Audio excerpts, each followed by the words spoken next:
¿Hoy qué vamos a hacer? Ondulación. Ya voy a escribir la cariña.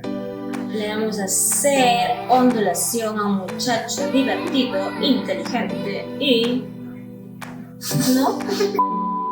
Hola, ¿qué tal, chicos? Bienvenidos a Canal Barbería. Mi nombre es Yango, a mi costado está Rosa. Hola chicos, el día de hoy haremos un tutorial de ondulación permanente en un cabello lacio.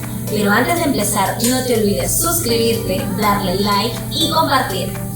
Bueno, primero separamos el cabello con nuestro peine púa una pequeña porción y lo peinamos hacia arriba.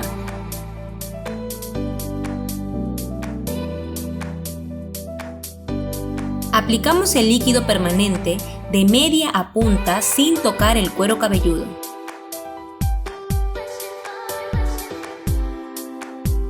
Luego envolvemos el cabello con el papel para ondular, lo desplazamos hasta llegar a la punta o parte final del cabello. Ahora ponemos el bigudí y lo enrollamos hacia atrás firmemente hasta que toque el cuero cabelludo. Finalmente, fijamos el trabajo con una liga de extremo a extremo para seguir con la otra secuencia del ondulado. Este proceso tenemos que realizarlo de atrás hacia adelante para tener un orden.